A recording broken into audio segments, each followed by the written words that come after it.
To view at a later stage, I will share you the link of same.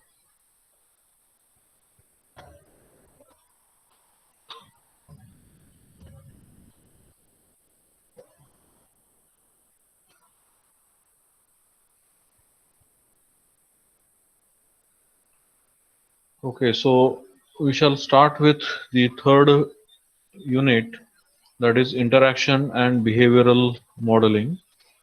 A small part from second unit is pending that we shall revisit at a later time, and that is related to the developing of the class model. Already we have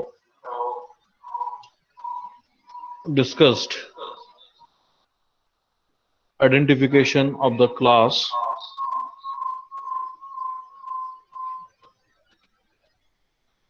Vaishnavi, mute yourself. I am getting echo.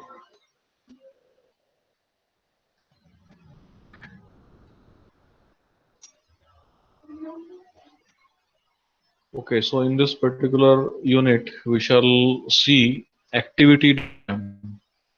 So activity diagram is one of the important diagram in the modeling of a software system. So UML provides various diagrams, and activity diagram is one of the behavioral diagram of UML. So this is how a particular activity diagram look like. After viewing this particular diagram, uh, you might have recalled that activity diagram looks like a flow chart. Essentially, activity diagram is a flow chart. Rather, it is the advanced version of the flow chart. So we shall see one after another the features of the activity diagram. An activity diagram shows the flow from activity to activity. So the purpose of the activity diagram is to show the flow of the activity, flow in the system from one activity to the another activity. An activity is an ongoing non-atomic execution within a state machine. Activity diagram is essentially a flow chart showing flow of control from activity to activity, so which we have already discussed. The activity diagram contains activity states and action states. Then it will contain transitions, objects. Like other diagram, activity diagram may also contain nodes and the constraints. Okay, so usually you will find these things in any activity diagram. Okay. Let us see what are the action state and activity states.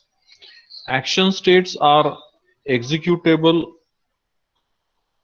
atomic computation which can't be decomposed, such as sending a signal to an object or creating or destroying an object. Okay, so the smallest part of the execution, for example, execution of some instruction or execution of a group of instruction which cannot be interrupted, which cannot be divided into the parts, which cannot be decomposed. So that is called the action state. So when some action is performed, or when some action happens, then it happens at a particular instance of time, and it is not the duration of the time. Okay, so it takes some instant in the time uh, in the time plane, you can say, or in the on the timeline, you can say. Okay, whereas the activity states, they are not atomic. uh, the activity state consists of smaller action states, or even smaller activity states, and they will take finite amount of time for completion of that particular activity. The action states are atomic, means events may occur, but the work of the action state is not interrupted. Okay, so during that particular action, the control will not be transferred to any other activity or action. The work of an action is generally considered to take insignificant time. So it does not take any time at a particular instance of time. The activity is the action is either finished, or yet it is not started. The action state can be represented with the help of the graphical symbol or oval like this. For example, the simple action bead plan, or some expression like index equal to lookup of E plus 7, where the control cannot be transferred to any other uh, activity or action. So such actions, they are uh, they comes under the action states. The action states are non-atomic and executable computations, which can be, the activity states are non-atomic. Okay, so unlike the action states, which are uh, atomic, the activity states are non-atomic. Okay, that means they can be further decomposed into smaller action states or activity states. They can be further decomposed. The activity state may be interrupted, that is, the execution may uh, go to some other activity in between, and then the higher priority actions or activities may be performed before your processor resumes with the activity state which has been interrupted. In general, they are considered to take some duration to complete. Okay, so uh, some finite duration is required for the completion of that particular activity, because it contains smaller action states or the activity states, which take significant amount of time to complete. And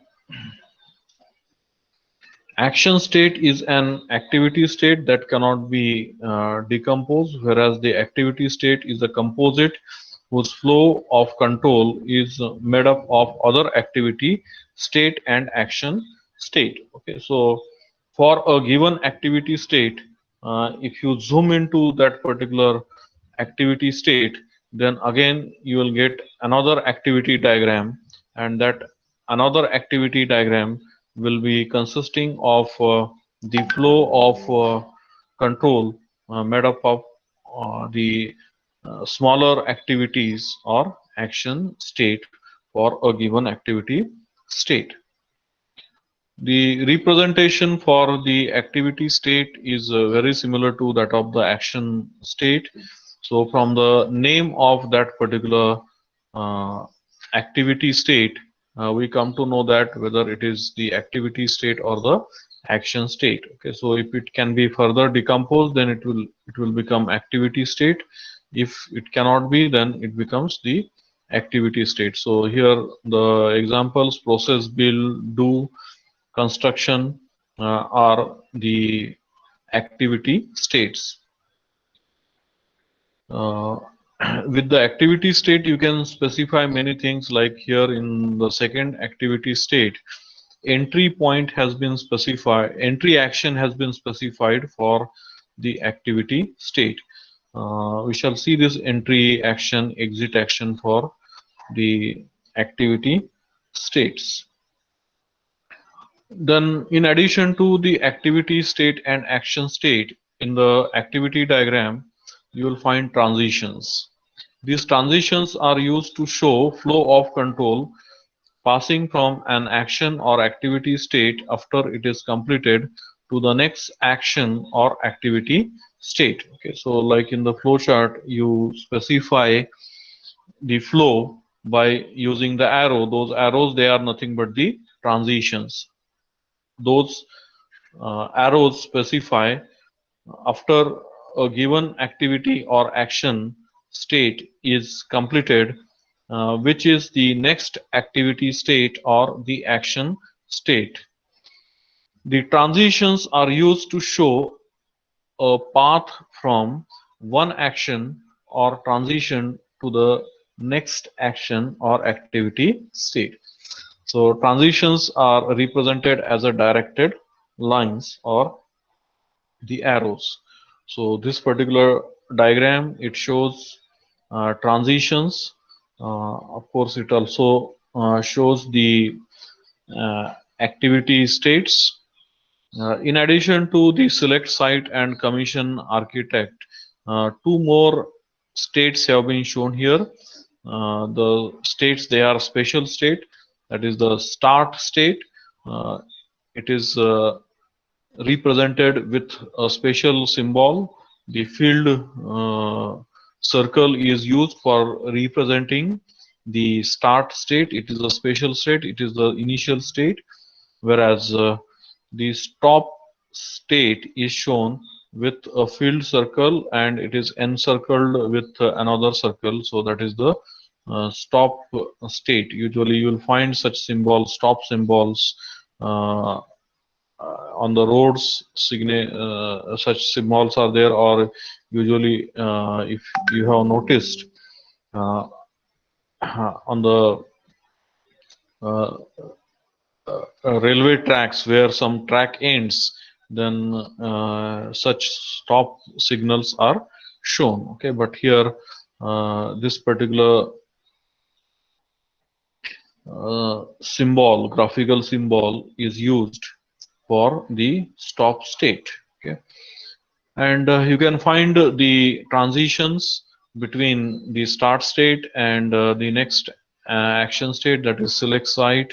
From select site, it is flow goes to the commission architect, and after commission architect, the flow goes to the stop state. Okay, so how is the flow of control is shown with the help of the transitions. Okay, these transitions, they are triggerless. That means it does not require any trigger. As soon as previous action or activity is finished, the transition fires. You can say the transition fires, and when the transition fires, the state, ongoing state, activity state, or action state is changed from the current state to the next state. Okay, so like this, you will find the transitions in the activity diagram. As you know, one of the important feature in the flowchart is branching. And of course, the activity diagram also supports the branching. Okay, or it supports the branching in the advanced fashion. So what are the features related to the branching in the activity diagram?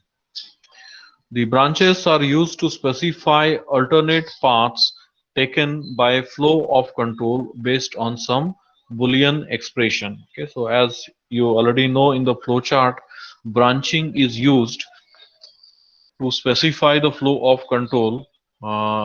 When there are more than one options are there, then based on some condition, the flow of control will adopt one of the many possible paths available. So you are specifying the branching condition, and you are using diamond in the flowchart for specifying that particular condition. And usually you are having two outgoing branches. One is yes and another one is no, but it is not necessarily that always you will have only two branches, but there can be more than one branches. Like in case of C language, you many times might have implemented the switch case statement. So switch case statement is very good example of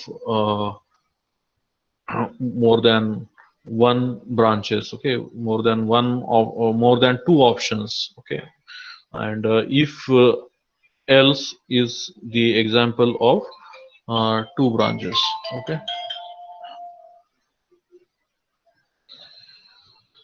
a branch may have one incoming transition and two or more outgoing transitions.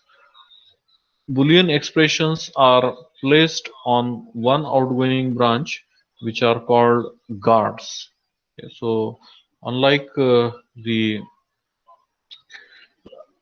flow chart where the condition is specified inside, but for in the activity diagram, the conditions are specified at each of the branch. Okay. So let us say for a branch, always there will be one incoming transition and there will be more than one outgoing transition. Then at each outgoing transition, a guard or you can say a guard condition is specified. So one of the guard condition will be true and the flow of control will take that particular path. Okay. So guard should be such that they do not overlap, but they should cover all possibilities. That means always one and one guard condition should be satisfied. That means it should not happen that more than one conditions guard condition corresponding to outgoing branches are going to satisfy. In that case there will be ambiguity. If more than one conditions are going to satisfy, then flow of control will not be able to take a unique path. Okay, whereas it should also not happen that none of the guard conditions are satisfied and the flow of control will halt there itself and it cannot take any of the outgoing branch. Okay, so that is why always one and one condition should be satisfied. A branch is represented as a diamond. Okay, so as in case of the flowchart, the branch is represented like this. Okay, so this is the graphical symbol of a branch. But like flowchart, we do not write anything in the diamond. Okay, but rather what we do, we specify guard conditions at the outgoing branches of that particular branch. So here you can see that for the guard, for the branch, there is one incoming transition, whereas there are two outgoing transition. So on two outgoing transition, a guard condition is specified.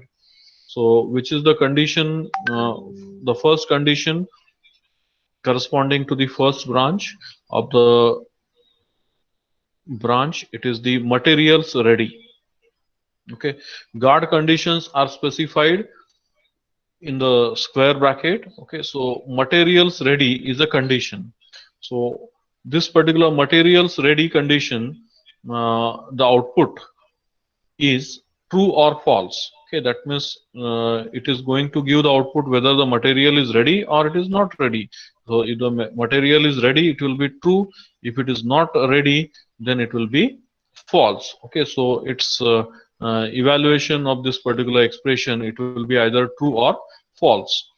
Whereas another guard condition is specified for the another branch. So you can see here that the material uh, not ready condition is specified over there. Okay, and uh, that particular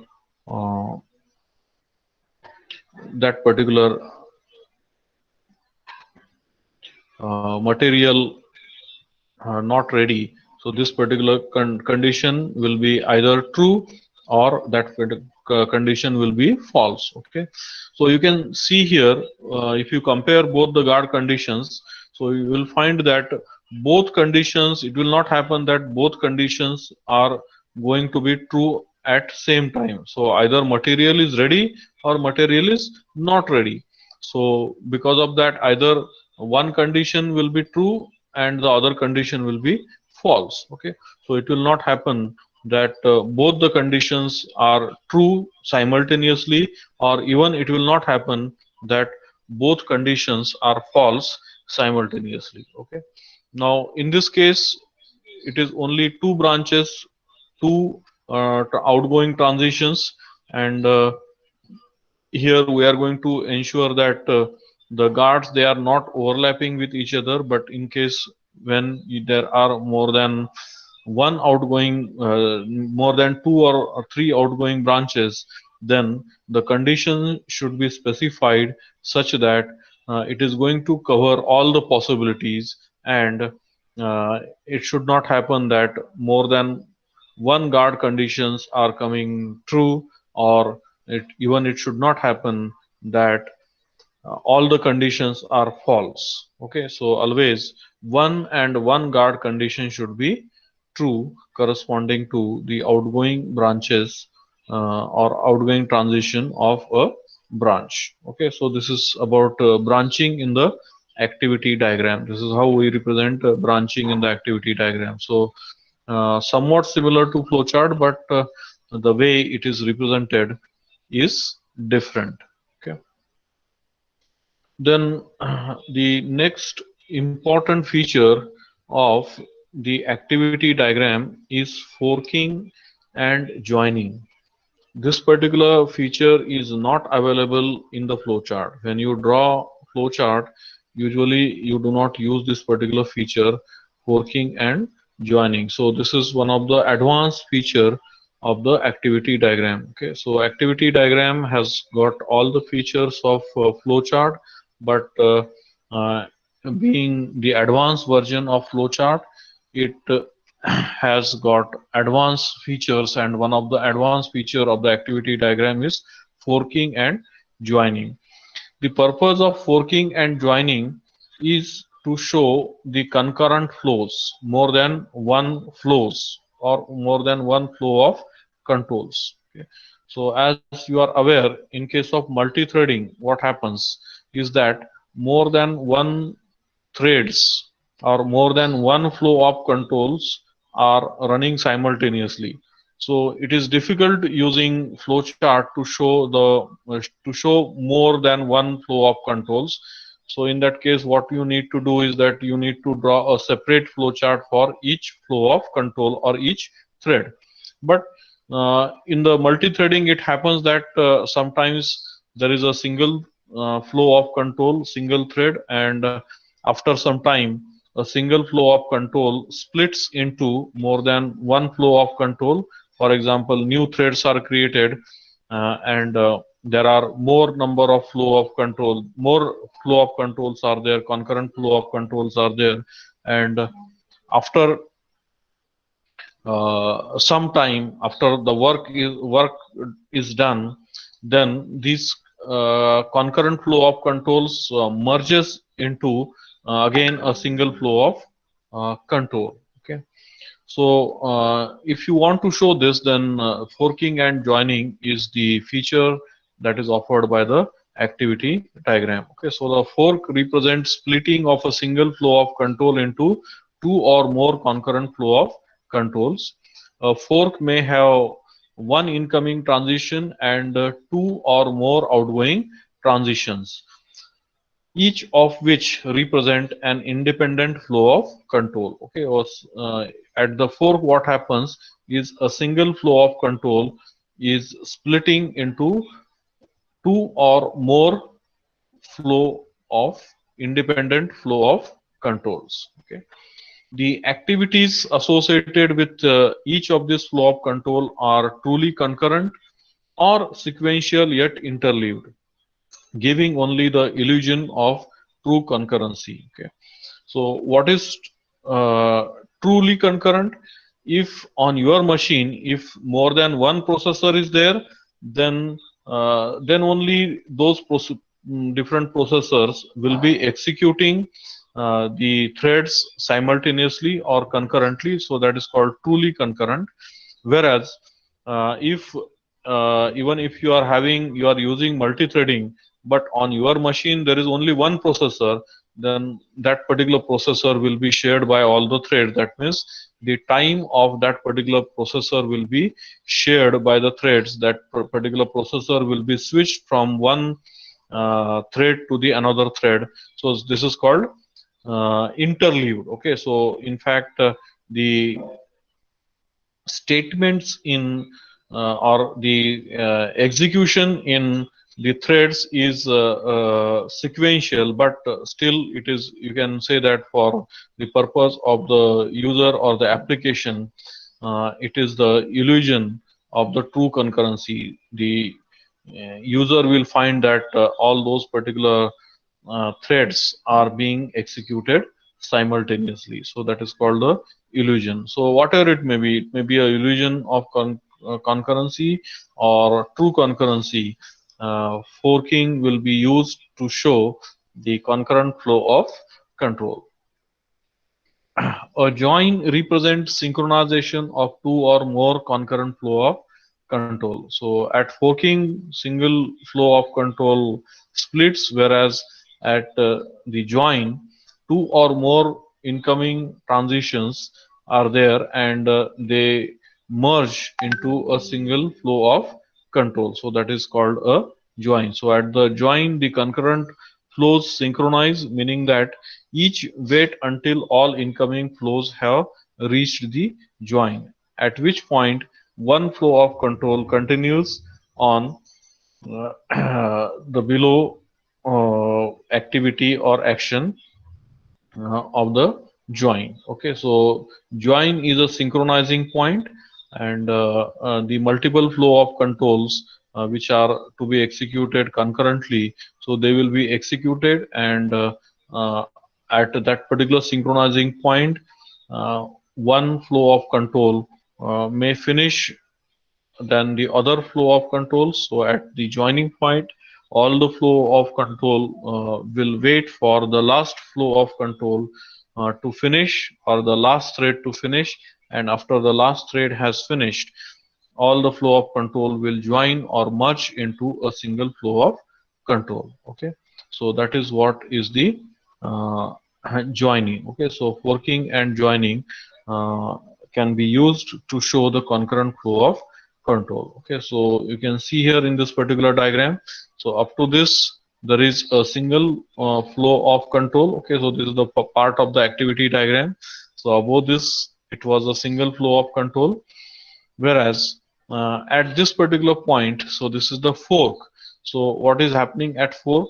A single flow of control is getting split into two different flow of control. Okay, so do site work and do trade work, these particular activities will be performed concurrently or simultaneously, and in this what will happen, either do site work will be finished first or do trade work will be finished first, and if one finishes first, then it will wait here at the join for the other to finish, and after the other has finished, then the two flow of control will merge into a single flow of control, and then only the execution at this particular next activity or action will start. Okay, so this is the fork and join which you can use to show the multiple flow of control. Here only two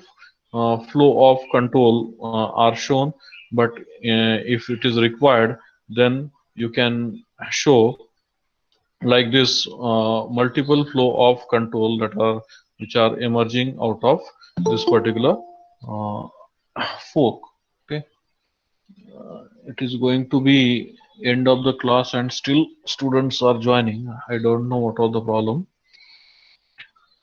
Yes, who joined right now?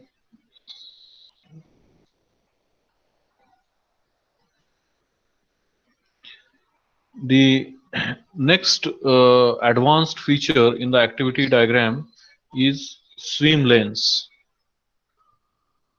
So what is a swim lane? You might have heard swim lanes uh, in the swimming pool. Okay, in the swimming pool there are swim lanes, and each swimmer uh, swims in his or her own swim lane. Okay, so that particular swimmer does not go to the other swim lane. Okay, so that is called a swim lane, or it is the partition. The swimming tank is partitioned into the swim lanes, and for every swimmer, the area to swim is confined. Okay, so that there is no uh, you can say the obstacle, or you can say disturbance of one swimmer to the other swimmer. Okay. The so in case of this activity diagram, swim lanes are the group formed by partitioning the activity state on an activity diagram. Okay. So usually this particular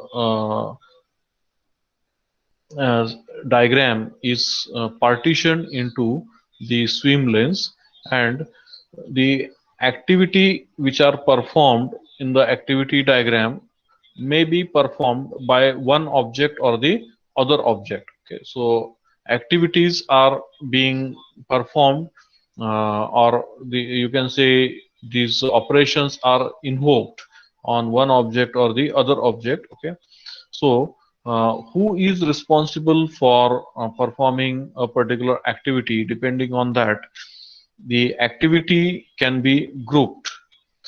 The all the activities in the activity diagram, it can be partitioned into the number of uh, compartments, and there will be compartment corresponding to each of the object. Okay, for example, there may be three or four object on which or with which the activities may be performed, so that the activities may be grouped or may be divided into the activities belonging to each of the objects. So there will be four partitions.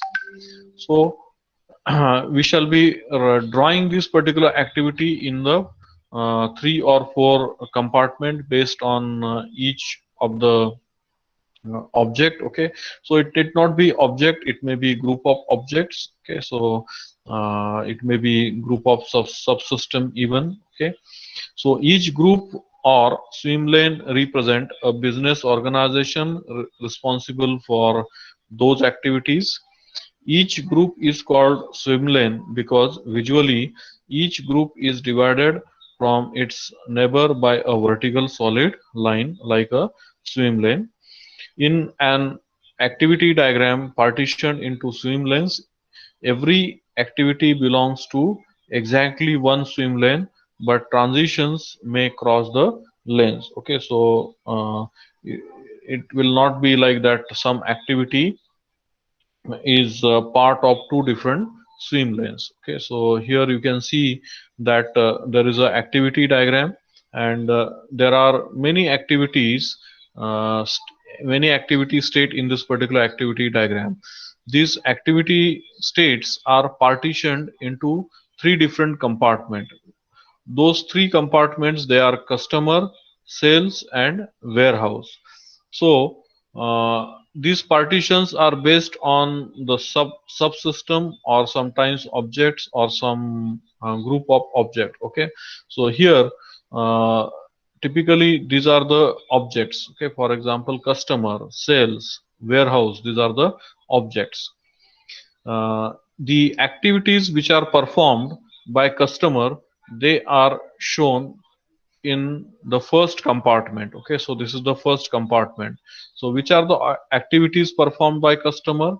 Request product, receive order, pay bill. So all these are the activities which are being performed by the customer object, whereas sales object is responsible for performing the process order activity, bill customer activity, and close order activity, whereas the warehouse object is responsible for pull materials and ship order activity. Like that, we are dividing, or we are partitioning the activities into these three different compartment, and each of this compartment is called a swim lane. Okay, and uh, we draw transitions from one activity to the another activity, and in so what may happen is that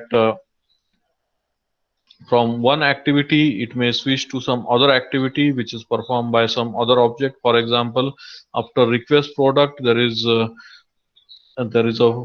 fork, and uh, one flow of control is not having any action or activity, whereas the other flow of control is having another, you can say, the activity which is process order, but it is performed by cells. After it is finished, the flow of control goes to the goes with the another object, and there the activity pull material will be subsequently performed. After that, ship order will be done, and then these two flow of control will merge into a single flow of control, and again it splits into two different flow of control. One will perform the receive order, another bill customer, and after that they again merge, and the pay bill activity is performed, and that is performed with respect to the customer, and after that uh, pay bill activity, it is the close order. Okay, so here each activity, the responsibility of performing each of the activity is specified by showing that particular activity in the appropriate compartment. Okay, so this is what is the swim lane with the activity diagram. Okay, so today we have seen activity diagram, and some of the features of the activity diagram. Uh, there are more features with the activity diagram, and those particular features we shall see in the next class. If you have any doubts on this, then you can come up with those particular doubts, or we can have discussion on the features that we have seen or discussed in today's class on the activity diagram, which is nothing but the advanced version of the flowchart. Yes, any doubt, any query?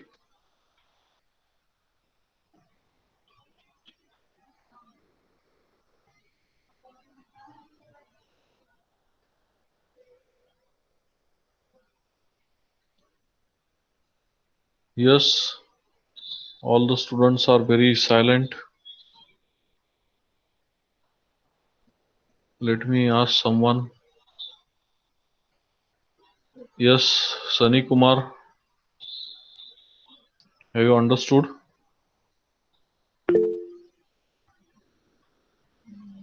What happened to your microphone? Hmm? Unmute yourself.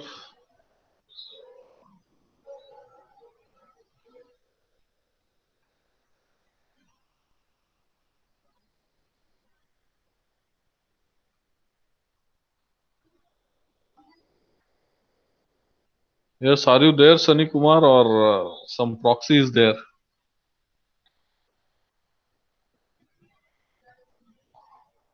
So there is no microphone on your desktop. Why? Hmm?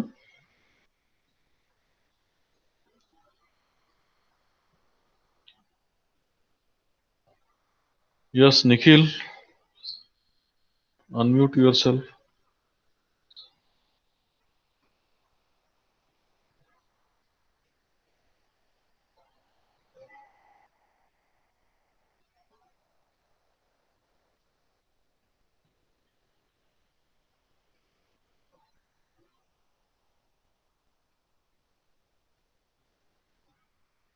Yes, what happened, Nikhil?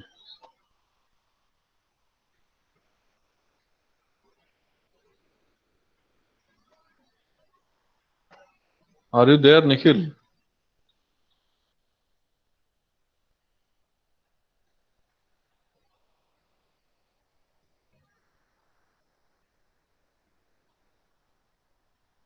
It seems Nikhil is not there. Hmm? Yes, Swati Jadhav,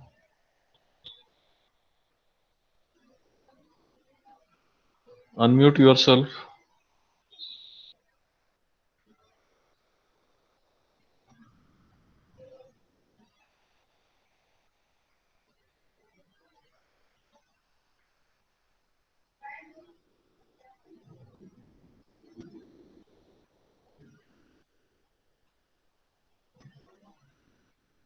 Swati Jadhav, are you there?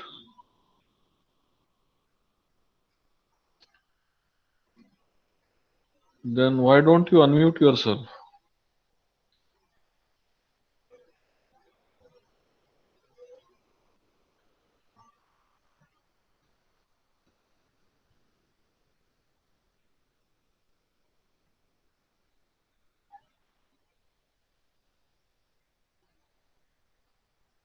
You should have copy and pasted the earlier message. Huh? It is surprising that microphones of all students are not working. Huh? Whose microphone is working?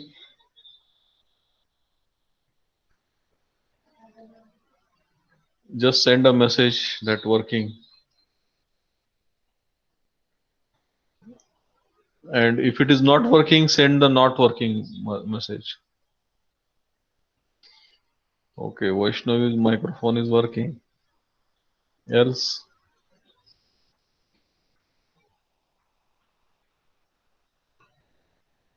Shailesh Jadhav, Pooja Battisai, Nutan Bhosle, no response. Are you there?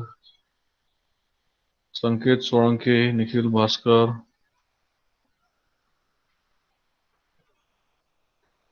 Sunny Kumar has already replied. Varsha Lokhande.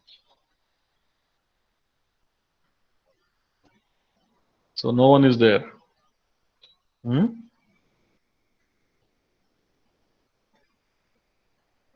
Is it that no one is there?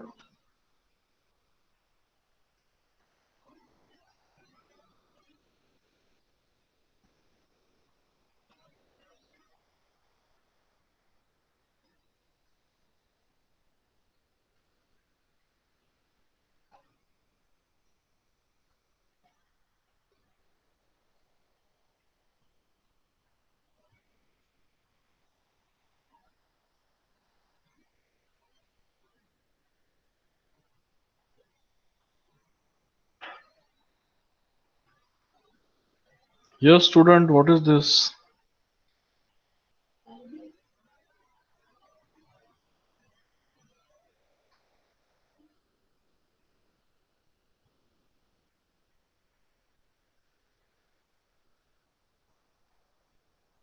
No oral response, no response in the chat.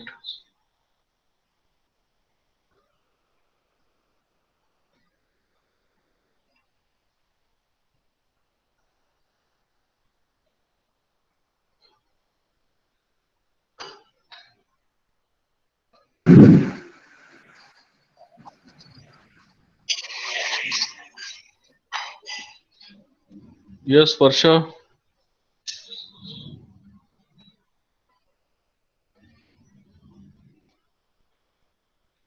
unmute yourself.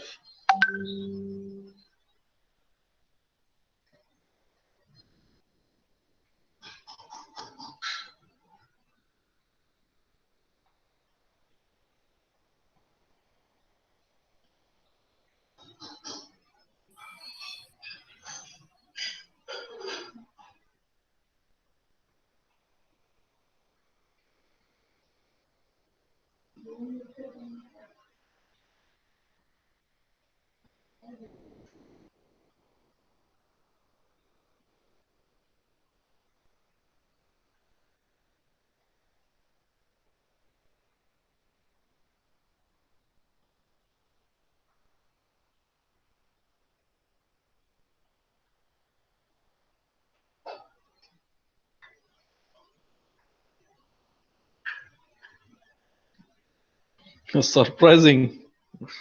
Hmm?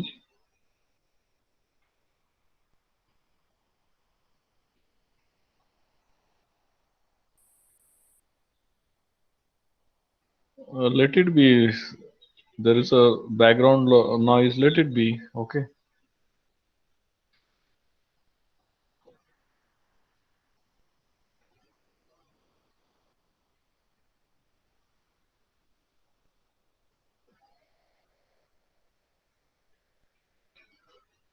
I don't know how are you going to attend the lecture and how whether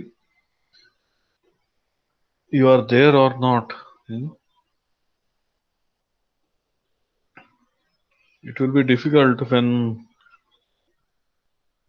you have to use this particular knowledge first of all for clearing the exam and later on when you go into the company or when you are facing the interviews or immediately when you are working on your projects, all these things are required, very much required.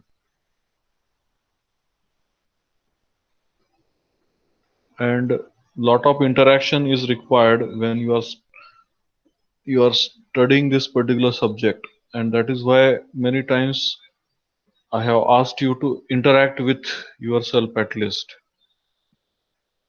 But what is the problem? I don't know. You'll have to change your mentality, or otherwise it will be very difficult. Hmm?